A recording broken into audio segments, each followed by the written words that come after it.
अब सीधे तरीके से हम है ना 5 बातों को सीखेंगे जो हमें अपने जीवन में लागू करना है। पहला ही है यीशु से सच्चा प्रेम सबसे महत्वपूर्ण है। ये चीज़ बहुत ज़रूरी है। मैंने आपको शुरुआत में बताया था, कुछ लोग झूठा प्रेम करते हैं प्रभु से।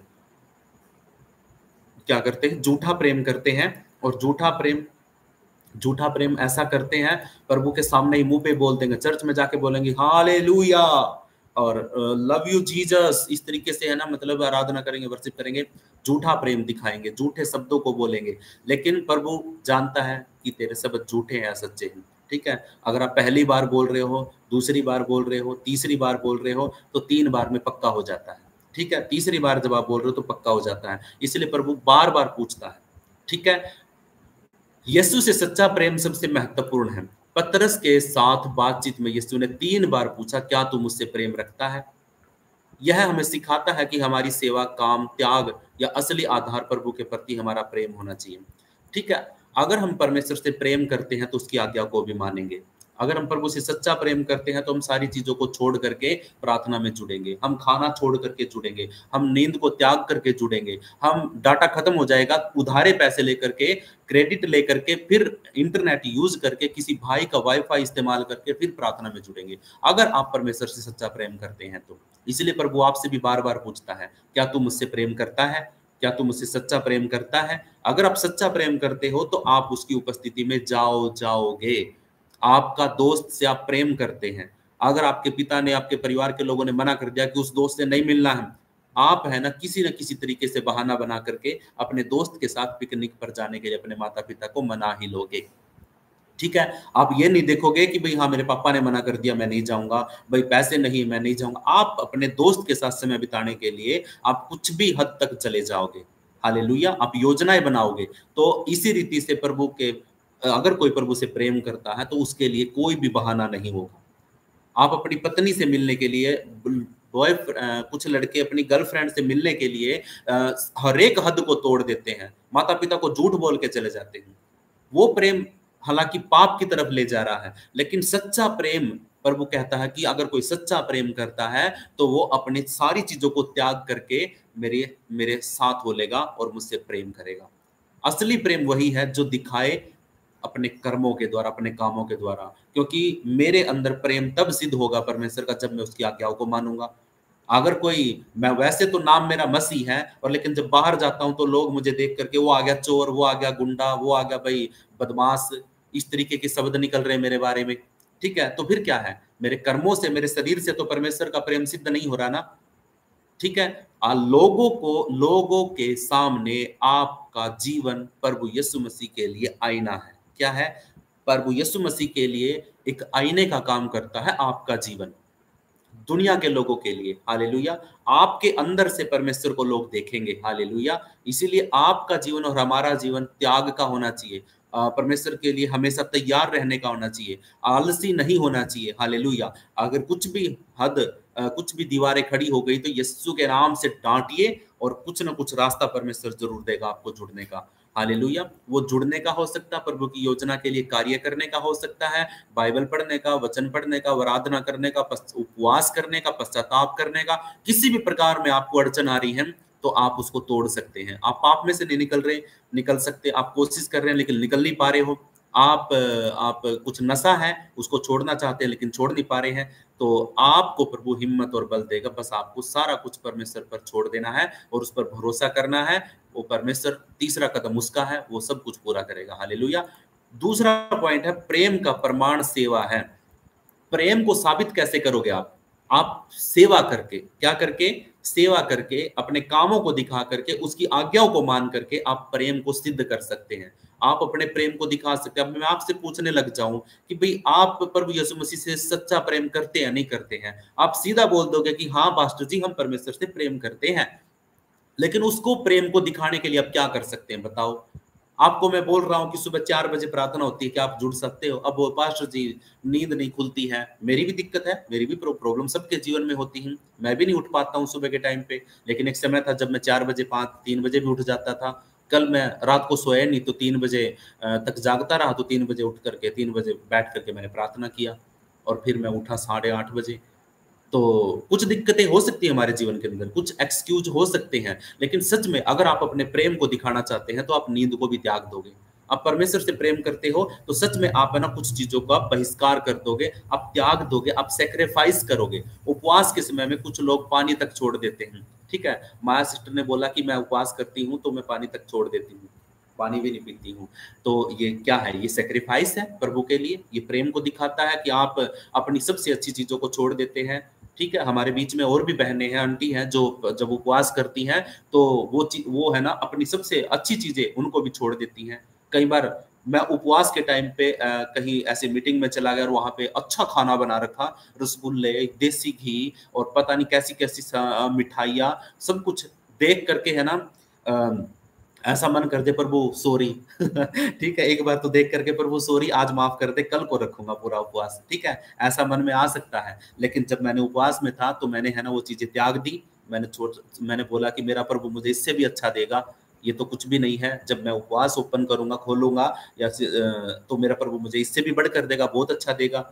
तो ये चीजें सोच करके जब आप प्रभु की चीजों के लिए कुछ चीजों को छोड़ देते, इसका मतलब आप प्रेम को सिद्ध कर रहे हैं। किसके प्रेम को? परमेश्वर के प्रेम को। यीशु ने हर बार पतरस से कहा, मेरे मेमनों को चरा, मेरी भेड़ों को चरा, उनकी रखवाली कर। ये सारी बातें बार बार यीशु मसीह को उसने बोला। इसका मतलब है कि परमेश्वर के लोगों की देखभाल, मार्गदर्शन और मदद करना ही उसके प्रति प्रेम का व्यवहारिक रूप है। आज प्रभु ने मुझे ये सेवा सौंपी है कि मैं परमेश्वर की भेड़ों को रखवाली करूं, चरवाही करूं, परमेश्वर के वचन के साथ आप लोगों को हरी हरी चराइयों में लेके जाऊं और सुखदायी जल के झरनों के पास में आप लोगों को लेके जाऊं। ये सेवा मेरे को प्रभु ने सौंपी है। तो क्या मैं इस पे खरा उतरता हूँ? क्या आपको लगता है कि हाँ पास्टर जितेंद्र जो भी सिखाता है वो वचन के अनुसार है? अगर आपको सच में लगता है तो सच में प्रभु मुझसे खुश है। अगर आप लोग ये गवाही देते हैं कि हाँ जो वचन यहाँ से सीखने को मिलता है वो वचन हमारे हृदय में आ जाता है और हम समझ जाते हैं और हम चलने की भी कोशिश करते हैं, तो सच में मेरे लिए परमेश्वर का प्रेम सिद्ध हो रहा मेरे अंदर। ठीक है, उसकी सेवा मैं कर रहा हूं तो इससे सिद्ध हो रहा है कि परमेश्वर का प्रेम मेरे अंदर से आप तक मिल रहा है। हालेलुया। तो आप भी अपने जीवन से दिखाइए कि आप कैसे किसी की देखभाल कर सकते हैं, कैसे आप परमेश्वर के लोगों को मार्गदर्शन कर सकते हैं, कैसे आप उनकी मदद कर सकते हैं। किसी को जिसको 10 रुपए की जरूरत है, सच में उसको जरूरत है और आपने उसको 10 रुपए की मदद कर दी, तो ये भी एक देखभाल है, टेक केयर करना होता है। ठीक है, लेकिन मांगने जब आप दो तो उससे वापस पाने की इच्छा मत करो। हालेलुया। आप उससे वापस पाने की इच्छा मत करो। अपनी मर्जी से तो बेशक वो आपको दे दे, लेकिन आपको ये इच्छा नहीं रखनी है कि मैंने मदद कर दी है तो अब मुझे इससे पाना है। अब 10 रुपए दिए हैं तो 20 रुपए करके देगा। ठीक है, 50,000 रुपए की मदद कर दी किसी की तो आप सोच रहे 5,000 रुपए ब्याज के मिल जाएंगे। ठीक है, ऐसी इच्छा नहीं रखनी है। लालच बुरी बला होती है और प्रभु तो बिल्कुल साफ मना करता है कि पैसा आपके रिश्ते को खराब कर सकता है और पैसा ही आपके रिश्ते को बना भी सकता है। क्योंकि अगर आपने पैसे दे करके किसी की मदद कर दी ना, सारी जिंदगी आपका एहसान नहीं भूलेगा अगर आपने उससे मांगे नहीं तो। लेकिन जिस दिन मांगने शुरू कर दोगे, आपसे बड़ा दुश्मन उसका कोई नहीं है समझ रहे हो? अगर आप किसी की मदद कर देते हो और आप उससे मांगने के लिए चले गए, भाई मैंने आपकी मदद करी थी और मैंने आपको ये पैसे दिए हैं, भाई मेरी अब लौटा दे। आप लेके जब तक आप नहीं मांगोगे ना, तब तक आपसे अच्छा उसका दोस्त कोई नहीं है। आपको परमेश्वर या भगवान समझेगा। लेकिन अगर आपने पैसे अपने मांग लिए तो आपसे बड़ा उसका शत्रु, उसका दुश्मन कोई नहीं है। इसीलिए मेरे प्रियो, प्रभु ने साफ साफ बोला, उसको पता था कि ऐसा होगा, तो इसीलिए वो कहता है कि जब भी तू किसी की मदद करे तो उससे वापस पाने की इच्छा मत कर। हालेलुया। या तो मदद कर मत अगर तू नहीं कर सकता तो, या तो कर मत, अगर करे तो वापस पाने की इच्छा मत कर। ना तो ब्याज पे पैसा दे और ना ब्याज पे पैसा ले। अगर आप फ्री में मदद करोगे ना, तो कल को आपकी भी मदद फ्री में करने वाले मिल जाएंगे आपको। हालेलुया। तो प्रभु हाथ से हाथ को धोता है। इसीलिए मेरे प्रियो, हमें एक दूसरे की मदद करना, सहायता करना है। इसी से परमेश्वर का प्रेम हमारे अंदर सिद्ध होगा। हालेलुया। तीसरा, बुलाहट के प्रति वफादार रहिए। प्रभु ने आपको आराधना के लिए बुलाया है, प्रभु ने आपको वचन के लिए बुलाया है। मेरे को प्रभु ने बुलाया किस लिए और मैं जा किस रास्ते पे रहा हूं। तो अगर मैं बुलाहट से अलग हट करके रास्ते पर जाऊंगा तो सच में 100% में गिरूंगा। क्या होऊंगा, गिरूंगा। एक रॉन्ग टर्न का मतलब क्या होता है? रॉन्ग टर्न, किसी ने मूवी देखी हो तो वो बड़ी बड़ी खतरनाक थ्रिलर मूवी होती है। मैं पहले देखता था उसको, सारे पार्ट देखे थे मैंने उसके पहले, जब मैं मसीह में नहीं था तो मैं देखता था। हॉलीवुड की सारी मूवी मैं देखता था, एनाकोंडा, किंग कॉन्ग, और सारी हर प्रकार की जो ये वीडियो होती थी, मूवी होती थी, मैं बड़ा चाह के देखता, सुपरमैन, स्पाइडरमैन, ये सब देखता था। लेकिन अब बंद कर दिया सब कुछ। रॉन्ग टर्न का मतलब क्या था कि एक व्यक्ति जब जा रहा है तो उसके सामने दो रास्ते दिख रहे हैं, अब उसको पता नहीं है कि मुझे उधर जाना या उधर जाना है, तो इंसान के कदम हमेशा बुराई की तरफ बढ़ते हैं, वो गलत ही रास्ता चुनता है। अगर पवित्र आत्मा उसकी अगुवाई नहीं कर रहा है, अगर वो पवित्र आत्मा की नहीं सुन रहा है, तो सच में उसके कदम हमेशा बुराई की तरफ ही जाएंगे। हालेलुया। समझ रहे हो? कहने का मतलब ये है कि जब भी आपकी बुलाहट आपको परमेश्वर ने बुलाया, तो आपको वचन शेयर करने के लिए, गवाही देने के लिए, प्रचार करने के लिए, और आप जा रहे हो आराधना की टीम में घुसने के लिए भी, आप तो अच्छे आराधक बनोगे, आप अच्छे आराधक बनोगे। अब मैं भी है ना, मतलब कहीं ना कहीं अपनी बुलाहट को ना पहचान करके साइड में निकल रहा था, अभी भी निकल गया था। लेकिन प्रभु ने मुझे आईना दिखाया कि जितेंद्र, तेरी बुलाहट वो नहीं है जिसके लिए तू भागा फिर रहा है। ठीक है, वो तुझे बांध के रखेगी, और तू जान चुका है कि वो चीज तेरे लिए पहले पाप में गिरने का कारण बनी थी। लेकिन आज प्रभु ने मुझे जो दिखाया, जिस जगह पे मेरे को बिठा रखा है, वो मेरी बुलाहट है, और सच में उसके अनुसार अगर मैं चल रहा हूं तो मुझे दिक्कत नहीं है। ठीक है, मैंने यूट्यूब चैनल बनाया आराधना का, गीतों का, वो नहीं चला, उसके कारण बहुत नुकसान हुआ। लेकिन मैंने एक चैनल बनाया कि अब मैं आराधना का नहीं बनाऊंगा, मैं चैनल बनाऊंगा प्रभु के वचनों का, कि मैं उसमें कुछ बातों को डाल सकूं। लेकिन मैंने कुछ एक सिंपल सी वीडियो मैंने फोन में रिकॉर्ड करी, वो डाल दी। आज 15 लाख प्लस व्यू है उस एक वीडियो के।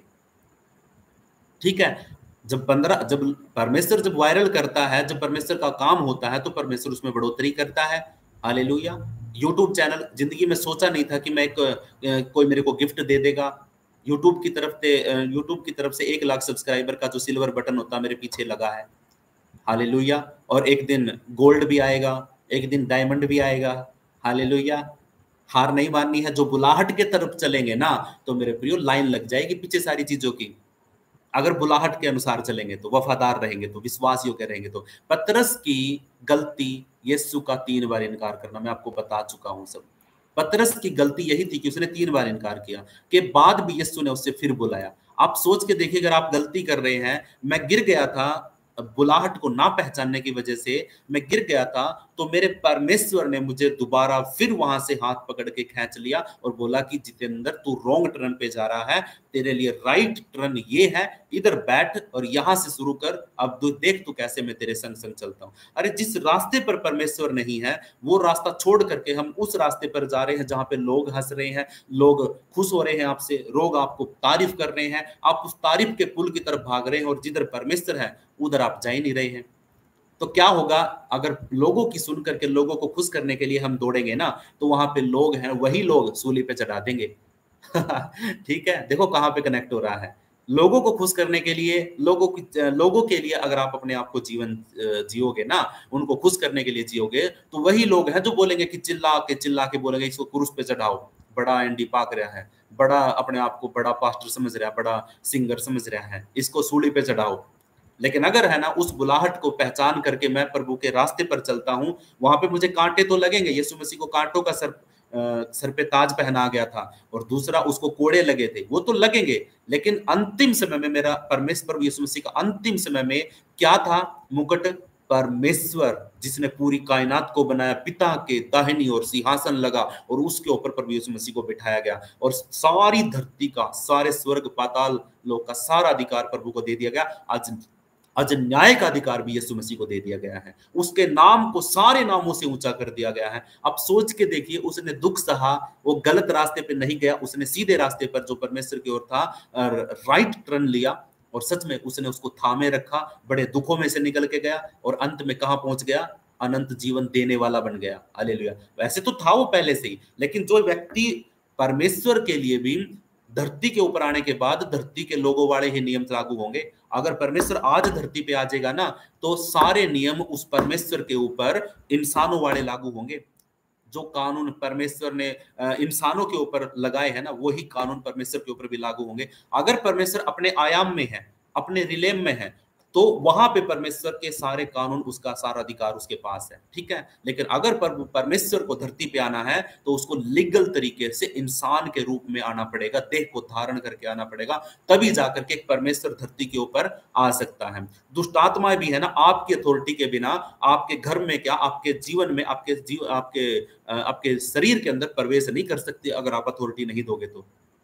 आत्माओं का प्रवेश निषेध है, इलीगल तरीके से वो फिर रही है धरती के ऊपर, लेकिन वो लीगल रास्ता ढूंढती है। कोई भी व्यक्ति उसको जगह दे देता, कोई व्यक्ति उसको स्थान दे देता, गलती करके, पाप करके दुष्ट आत्माओं के लिए रास्ता खुल जाता, वो तुरंत आपके अंदर आती है और आप फिरते हो फिर नाचते हो फिर अच्छे तरीके से नचाती है वो सबको। तो इसीलिए अगर आप रास्ता दे रहे हो किसी चीज को, अपने जीवन में आपने रास्ता खोल रखा है, तो भाई आएगा, हालेलुया, आएगा। अगर आप दुष्टात्माओं के लिए रास्ता खोल रहे हैं तो वो आएंगी, अगर आप परमेश्वर के लिए अपना रास्ता खोल रहे हैं तो सच में परमेश्वर भी आएगा, क्योंकि लीगल तरीके से आप उसको बुला रहे हो। प्रार्थना एक लीगल एक्टिविटी है जिसके द्वारा आप परमेश्वर से बात कर सकते हैं, अपने कमरे में आप परमेश्वर को बुला सकते हैं। मैं बहुत कुछ कह सकता हूं, बहुत कुछ कहना चाहता हूं, पर मैं पवित्र आत्मा बहुत कुछ बताना चाहता हूं, लेकिन टाइम बंद गया है, तो इसीलिए मैं आगे बढ़ना चाहता हूं, ठीक है। पर वो आपको आशीष करे, आप जुड़े रहिए, सच बता रहा हूं, बहुत कुछ पवित्र आत्मा आपसे बात करने जा रहा हूं। एक सेकंड रुकिए, बस लैपटॉप का चार्जर लगा दूं।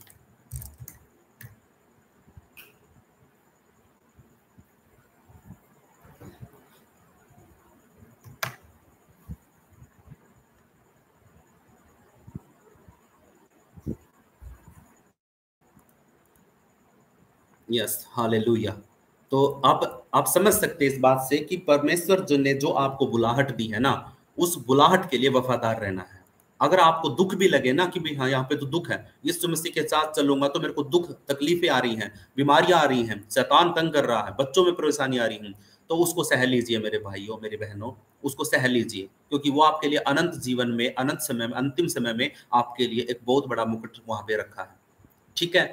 या तो पहले दुख सह लो, बाद में आनंद करोगे, लेकिन अगर आप अभी आनंद कर लोगे तो अंत में सारी जिंदगी के लिए रोना पड़ेगा, फिर आपका खुद का फैसला है।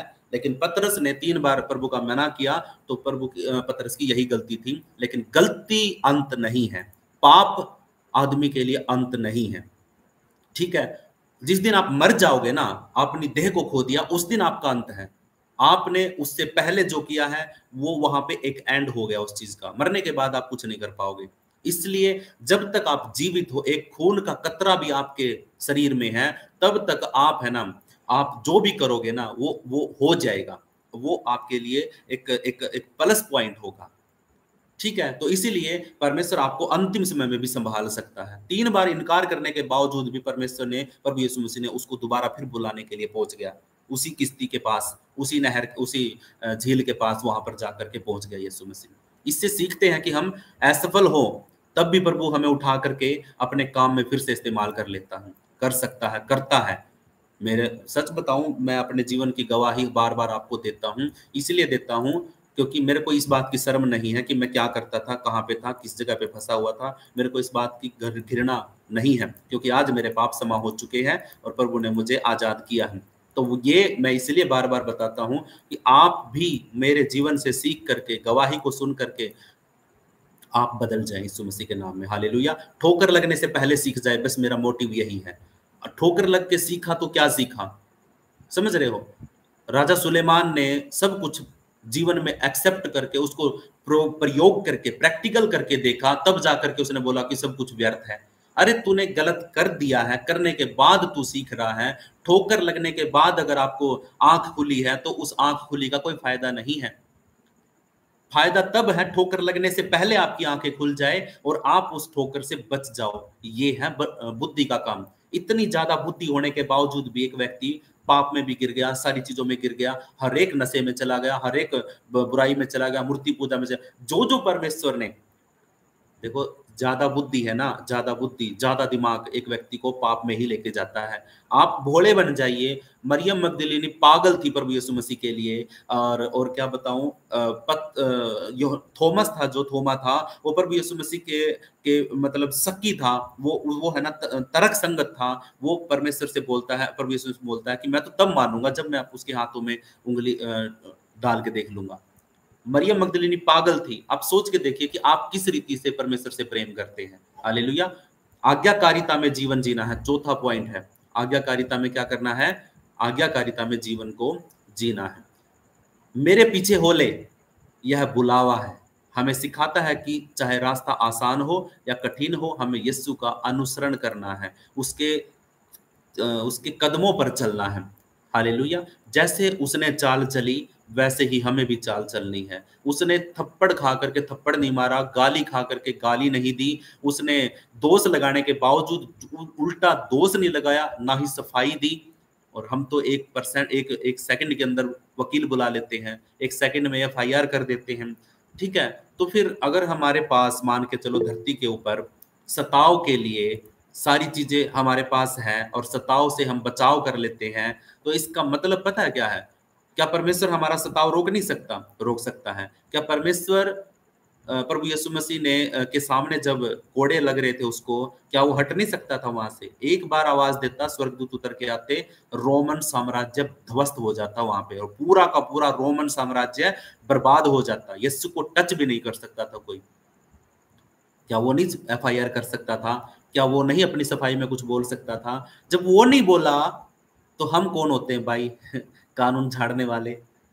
और बड़ी बड़ी संस्थाएं होती हैं उनके अंदर वो करने वाले, रजिस्ट्रेशन करने वाले कि हाँ आजकल बहुत सी संस्थाएं घूम रही हैं, आपके ऊपर सताव आएगा तो हम आपकी रक्षा करेंगे, सहायता करेंगे, संभालेंगे, ये करेंगे, वो करेंगे। अरे सताव नहीं आएगा तो फिर प्रभु की योजना कैसे पूरी होगी?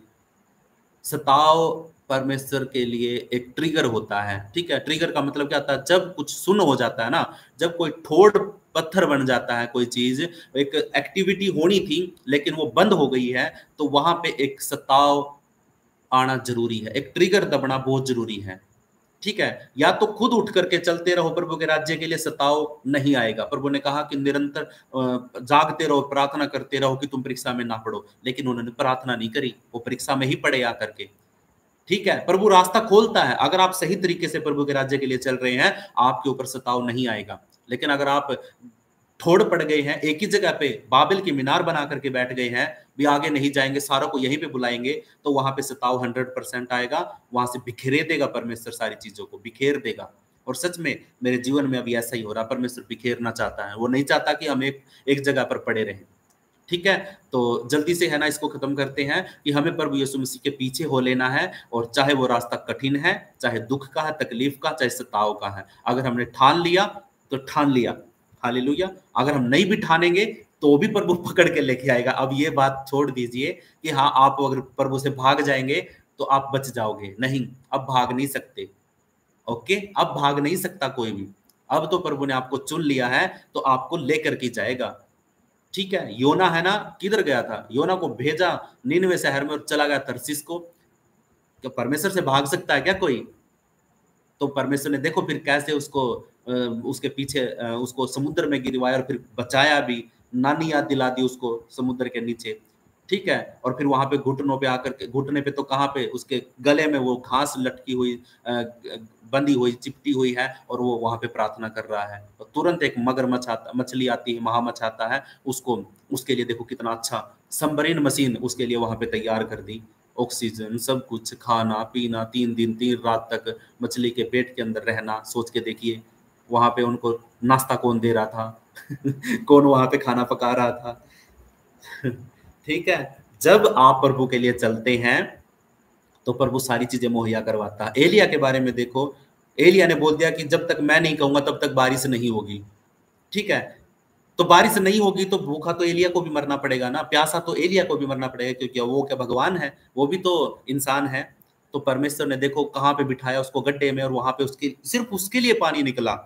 अब सोच के देखिए कितनी बड़ी बात है कि अकाल पड़ा हुआ है हर जगह पर, लोग मर रहे हैं प्यास से, और वो पानी पी करके तृप्त हो रहा, जीवित है। इतना पानी निकल रहा था कि वो पी करके बस जिंदा रहे। और खाना देखो कुआं लेके आ रहा था।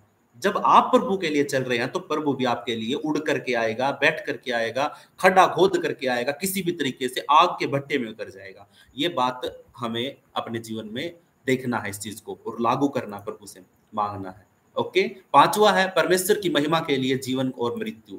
परमेश्वर की महिमा के लिए जीवन और मृत्यु। यीशु ने पतरस को बताया कि वह कैसी मृत्यु से परमेश्वर की महिमा करेगा। ये पतरस के बारे में उसकी घोषणा पहले से ही कर दी, भविष्यवाणी कर दी कि जब तू मरेगा ना अंतिम समय में, तू मेरी महिमा इस रीति से करेगा। यह हमें याद दिलाता है कि हमारा जीवन और मृत्यु दोनों ही परमेश्वर की महिमा के लिए होने चाहिए। आज आपको प्रभु ने है ना कहीं से भी चुना, बेशक आप 25 साल के थे, 25 साल तक आपने मजे लिए अपनी जिंदगी में, ठीक है, 20 साल के थे, 15 साल के थे, किसी को बचपन से चुन लिया, किसी को 90 साल की उम्र में प्रभु चुन रहा है। इसका मतलब क्या है कि जब आपको चुना गया है तब से लेकर के वो भी आपका परमेश्वर की महिमा के लिए होना चाहिए, और जब आप जी रहे हो वो भी प्रभु की महिमा के लिए होना चाहिए। और जिस दिन आप मरोगे, जिस दिन आप मरोगे शहीद की तरह मरना, क्योंकि परमेश्वर के सिंहासन के सामने आपका नाम लिखा जाएगा। एक खंबा है, उस खंबे के ऊपर प्रकाशित वाक्य में बोला गया कि मैं तुम्हारे नाम लिखूंगा, तुम्हारे नाम लिखे जाएंगे। तो अगर आप शहीद होकर के मरोगे, शहीद सिर्फ सेना में शहीद होना नहीं होता है, आप भी एक योद्धा हो। मसीह में जो भी है वो भी एक योद्धा है, और योद्धा को परमेश्वर ने सारे हथियार भी दिए, औजार भी दिए हैं, ठीक है। तो आप जिस दिन मरो तो युद्ध करते हुए मरो, और सच में आप शहीद गिने जाओगे। और शहीदों को सम्मान दिया जाता है, और कौन देता है? जब यहाँ पे कोई मर जाता है तो प्रधानमंत्री, राष्ट्रपति, इतने बड़े बड़े लोग उसको सम्मान देते हैं। लेकिन जहां पे आप प्रभु यीशु मसीह का काम करते हुए और उसके लिए अगर आप शहीद हो जाते हैं तो सच में परमेश्वर, परम प्रधान ईश्वर आपको सम्मान देगा। हालेलुया। आपका नाम बोलेगा, आपको लेगा, आपको बुलाएगा, आपको जिंदा करेगा, ठीक है। इसलिए शहीद होना अच्छी बात है, लेकिन छुप करके मरना, भाग करके मरना, पीठ दिखा के मरना, वो तो बुजदिलों वाला काम होता है। इसलिए छाती पे गोली खाने वाला है ना शहीद होता है, लेकिन पीछे से अगर कोई गोली मार रहा है उसको, तो वो जो मारने वाला है वो कौन है? वो कौन है? इसका मतलब वो भाग रहा था, पीठ दिखा के नहीं भागना किसी को भी, वरना तो पीठ पे गोली लगेगी। लेकिन अगर सामना करोगे तो छाती में गोली लगेगी। और ये देखो, मैं गोली गाड़ी की बात इसलिए नहीं कर रहा हूँ, वो फौज की बात कर रहा हूँ, क्योंकि फौजी जब लड़ता है तो उसको गोलियों का सामना करना पड़ता, बमों का सामना करना पड़ता, तोप का सामना करना पड़ता है, ठीक है। तो इसलिए गोली बंदूकों की बात कर रहा हूँ। लेकिन हमारा जो युद्ध है, हमारा हमारा इंसानों के साथ युद्ध नहीं, हमारा युद्ध हार्ड मास के पुतलों के साथ नहीं है, हमारा युद्ध संसार की अंधकार की शक्तियों के साथ है, दुष्ट शैतान बुरी आत्माओं के साथ हमारा युद्ध है। आज भी मैं एक बहन के लिए प्रार्थना कर रहा था, तो वो चिल्ला रही थी, उसको उसको उसको दुष्ट आत्मा परेशान कर रही थी बार बार। तो मैंने उसके लिए प्रार्थना किया, डांटा मैंने उसको, यीशु के नाम से निकल गई। तो अब आप सोच के देखिए, अगर आप प्रभु के अधीन हो जाओगे तो परमेश्वर के नाम से जब तुम लड़ोगे तो सच में शैतान भाग जाएगा यीशु मसीह के नाम में। हालेलुया। आप एक योद्धा हैं, ये मत सोचिए कि आप एक विश्वासी हैं। अगर आप विश्वासी समझोगे अपने आप को तो आप है ना हारते जाओगे, आपको शैतान पुतली की तरह नचाएगा। लेकिन अगर आप अपने आप को योद्धा समझते हैं तो परमेश्वर आपको अधिकार देता है सारी चीजों का। सच में प्रभु यीशु मसीह ने जो अधिकार दिया उसके द्वारा आप शैतान का सामना कर सकते हैं। हालेलुया। फौज में तो आपको AK-47 दे देंगे, एक बंदूक दे देंगे, लेकिन प्रभु ने आपको तोप दे रखी है, उड़ा दो, ठीक है। एक एक वचन एक एक बम के समान है, गोले के समान है। जैसे ही आप शैतान को वचन के साथ डांटोगे, भगाओगे, उसके ऊपर गोले दागोगे, वो भस्म होता चला जाएगा। भस्म नहीं होगा तो भी आपके सामने से तो भाग ही जाएगा, ठीक है। जिसमें से आप निकाल रहे हैं वहां से तो निकल ही जाएगा। ओके, ज्यादा समय हो गया है, सॉरी। प्रभु आपको आशीष करे, ब्लेस करे। प्रभु का मैं पूरा करना चाहता था इसको, वरना तो मैं बीच में छोड़ सकता था, मैं बोल सकता था कि 2 कल करेंगे, लेकिन मेरे को पूरा करना था, मेरा मन था कि मैं पूरा करूं, तो इसलिए मैंने इसको पूरा किया है, कंप्लीट किया है। और जिस भी भाई बहन को लगता है कि भी हाँ मैं नहीं पूरा देख पाया हूँ, सो रहा है, तो लाइव आएगा ये वीडियो चैनल के ऊपर, पूरा रिकॉर्ड हो रहा है, तो आप लाइव में देख सकते हैं जहां से आपने मिस कर दिया था कोई वचन, कोई बात अगर आप समझना चाहते हैं तो, ठीक है। पूरा लाइव हो रहा है। ओके, मुझे 56 मिनट हो गए, 57 मिनट हो गए हैं आपके सामने बोलते हुए, प्रार्थना से लेकर के अब तक। तो चलिए एक लास्ट प्रार्थना करते हैं आज के वचन के लिए। धन्यवाद स्वर्गीय पिता परमेश्वर, आपका धन्यवाद आज के दिन के लिए, आज के समय के लिए। प्रभु हम आदर महिमा जलाल आपके नाम को देते हैं और आज के वचन को अपने जीवन में लागू कर लेते हैं, घोषणा करते हैं। प्रभु परमेश्वर, जैसे आपने पतरस को परमेश्वर गलती करने के बावजूद भी हाथ पकड़ के वापस से उठा लिया और उसे 3 बार अंगीकार करवाया, उसने 3 बार मना किया तो 3 ही बार उससे अंगीकार करवाया और बोला कि तू मेरी भेड़ों को चरा। और तेरा जीवन तो मेरी महिमा का कारण बनेगा, लेकिन तेरी मृत्यु भी मेरी महिमा का कारण बनेगी। ये घोषणा भी उसके ऊपर कर दी। उसके बाद हमने 5 बातों को सीखा कि हमें यीशु मसीह से सच्चा प्रेम, सबसे महत्वपूर्ण चीज़ हमारे लिए यही है कि हमें प्रभु यीशु मसीह से सच्चा प्रेम करना है। दूसरा, प्रेम का प्रमाण भी हमें देना, हमें अगर हम सच्चा प्रेम करते हैं, तो हम उसकी आज्ञाओं को भी मानेंगे। हालेलुया। प्रभु, हम अपनी बुलाहट के प्रति वफ़ादार होंगे। जो योजना प्रभु ने हमारे लिए रखी है, जो परमेश्वर ने हमारे लिए ठहराया है, हम उसको याद रखेंगे और उसको अपने जीवन में उसी के अनुसार चलेंगे। हम रॉन्ग टर्न में नहीं जाएँगे, हम राइट टर्न में जाएँगे यीशु मसीह के नाम में। हालेलुया। इसलिए चाहे वो रास्ता गलत है, मतलब चाहे वो रास्ता दुःख देने वाला है, तकलीफ़ों का है, काँटे हैं उसमें, लेकिन फिर भी जाएँगे उसी के अंदर से, क्योंकि हमें पता है कि अब एक बार हम दुःख उठा लेंगे, तो यीशु मसीह की तरह जब जीवित होंगे मुर्दों में से, तो परमेश्वर हमें सिंहासन पर बिठाएगा यीशु मसीह के नाम में। हालेलुया। चौथा पॉइंट हमने सीखा प्रभु, आज्ञाकारिता में जीवन जीना। हमें पिता परमेश्वर आपकी आज्ञाकारिता में जीवन जीना है। हमेशा परमेश्वर जब आपने हमें बुलाया है, तो आपकी योजनाओं को, आपकी बातों को, आपके भेदों को हमें जीवन में लागू करना है। हालेलुया। और लास्ट बात हमने सीखी पिता परमेश्वर की, हमारा जीवन भी और हमारी मृत्यु भी दोनों परमेश्वर तेरी महिमा के लिए होने चाहिए। राजा प्रभु, ये वचन और ये 4-5 बातें हमारे जीवन के में लागू हो जाए और हमारे हृदय में लिखी जाए। प्रभु, मैं विश्वास करता हूँ कि प्रभु आपने हमारी इस प्रार्थना को सुना है और ये सब कुछ हमारे जीवन में हो गया है। यीशु मसीह के नाम से प्रार्थना को मांगता हूँ। सब बोलेंगे आमीन। यस, आमीन। हालेलुया। आमीन। यस, आमीन, आमीन, आमीन।